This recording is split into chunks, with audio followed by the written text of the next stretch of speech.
विशार्प career गुरु में सभी साथियों का एक बार फिर से स्वागत है। साथियों, आज हम हिंदी के 50 महत्वपूर्ण प्रश्नों को करेंगे जो आपके एग्जाम के लिए बहुत महत्वपूर्ण है। जिन्होंने हिंदी की पहली वीडियोस नहीं देखी हैं वह प्लेलिस्ट में जाकर वीडियो को देख सकते हैं। तो चलिए वीडियो को स्टार्ट करते हैं।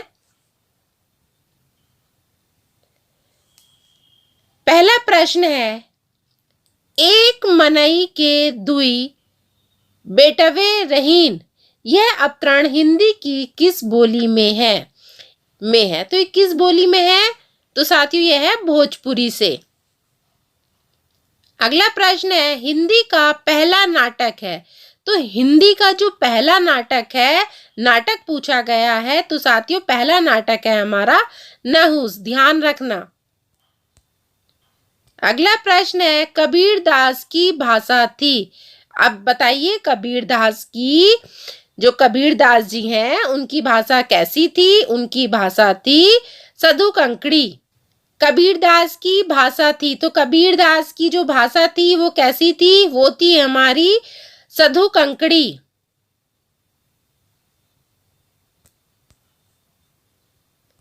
अगला प्रश्न है, कलम का जादूगर किसे कहा जाता है? कलम का जादूगर किसे कहा जाता है? राम वृक्ष बैनीपुरी को। किसे कहा जाता है? राम वृक्ष बैनीपुरी को।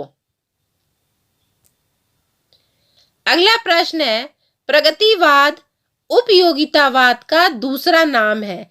यह कथन किसका है? तो यह कथन है हमारा रामविलास शर्मा का।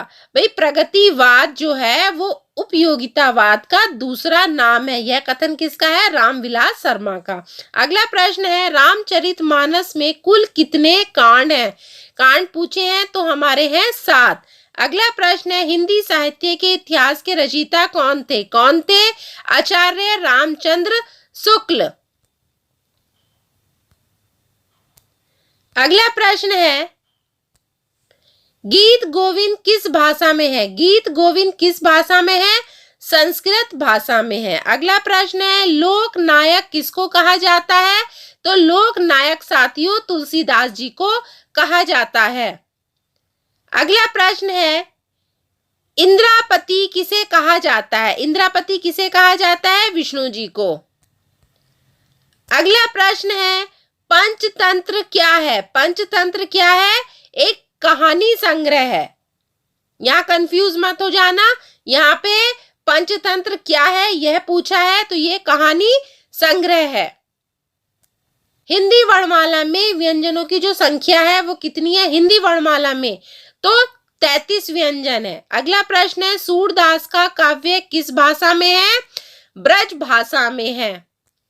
अगला प्रश्न है, हिंदी साहित्य सम्मेलन प्रयाग की स्थापना कब हुई? हिंदी साहित्य सम्मेलन की जो स्थापना हुई थी वो साथियों 1910 में हुई थी। अगला प्रश्न है, संविधान की 8वीं अनुसूची में उल्लेखित भारतीय भाषाओं की संख्या है। कितनी संख्या है? तो 22 है। वेरी इंपॉर्टेंट प्रश्न है ये आपका। अगला प्रश्न है, हिंदी की विशिष्ट बोली ब्रज भाषा किस रूप में सबसे अधिक प्रसिद्ध है? किस रूप में सबसे अधिक प्रसिद्ध है? यह है हमारी काव्य भाषा में। अगला प्रश्न है, देवनागरी लिपि किस लिपि का विकसित रूप है? विकसित रूप पूछा है, यह हमारी ब्राह्मी लिपि में। अगला प्रश्न है, रामायण महाभारत आदि ग्रंथ कौन सी भाषा में लिखे गए हैं? तो ध्यान देना साथियों, रामायण और महाभारत आदि ग्रंथ कौन सी भाषा में लिखे गए हैं? ये हमारी आर्य भाषा में लिखे गए हैं। अगला प्रश्न है, विद्यापति की प्रसिद्ध रचना पदावली किस भाषा में लिखी गई है? यह लिखी गई है हमारी मैथिली में। अगला प्रश्न है, भारत में हिंदी का संवैधानिक स्वरूप है कैसा है? राजभाषा। अगला प्रश्न है, जाटू किस बोली का उपनाम है? किस बोली का उपनाम है? यह है हमारा बांगरू।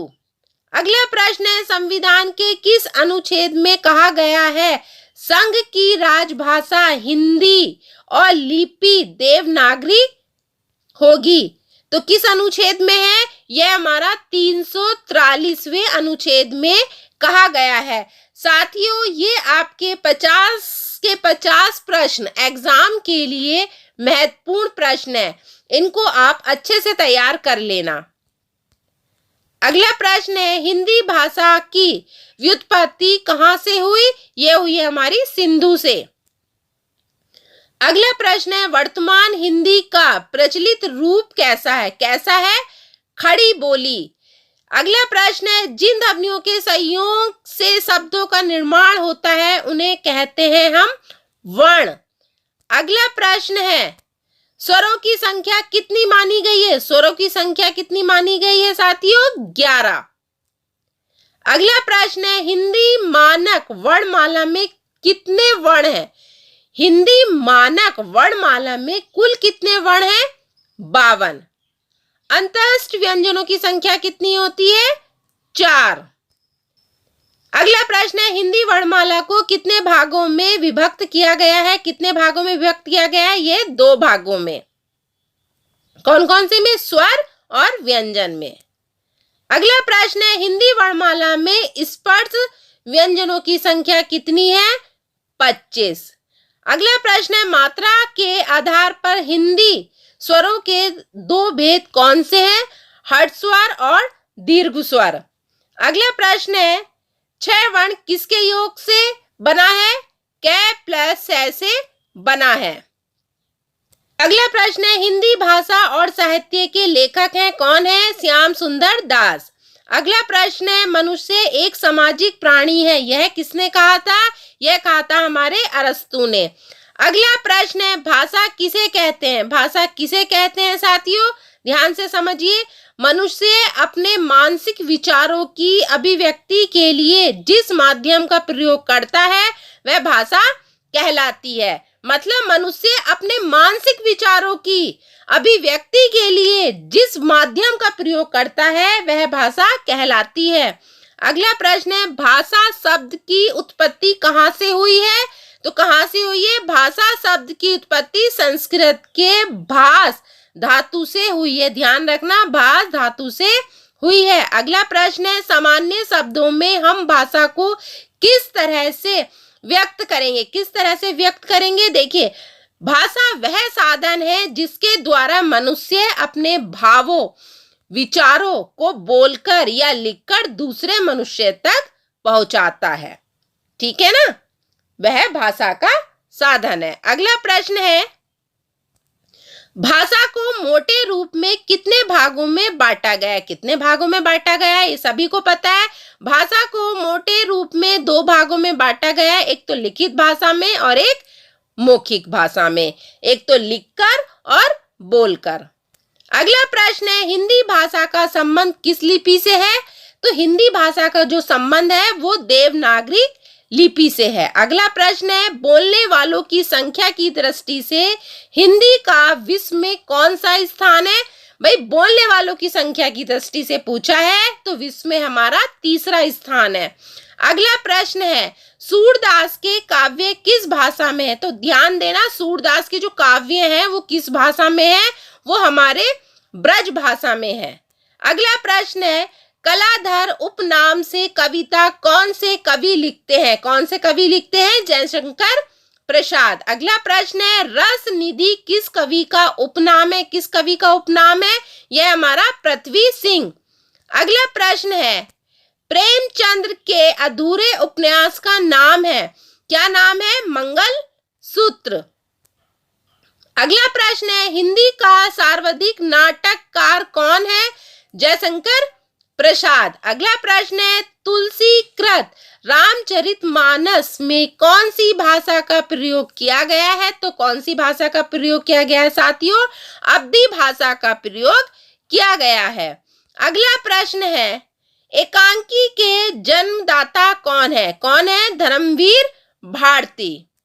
अगला प्रश्न है, मीराबाई ने किस भाव से कृष्ण की उपासना की थी?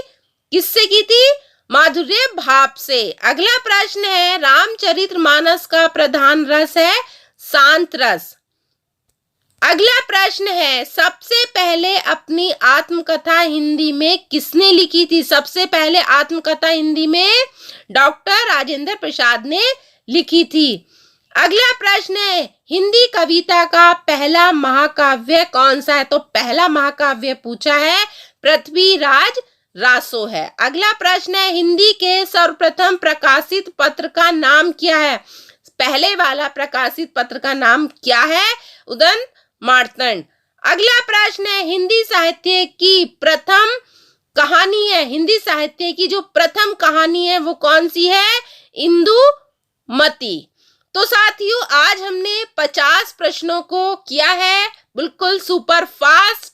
आप इनको अच्छे से तैयार कर लेना, एग्जाम में आपको हेल्प जरूर मिलेगी। तो मिलते हैं अगली वीडियो के साथ। अगर वीडियो अच्छी लगी है तो कमेंट्स कीजिए, लाइक कीजिए, कोई कमी है तो कमेंट्स करके जरूर बताइए। अगर चैनल को अभी तक सब्सक्राइब नहीं किया है तो सब्सक्राइब कर लो, जिससे आपको हर वीडियो का नोटिफिकेशन सबसे पहले मिले।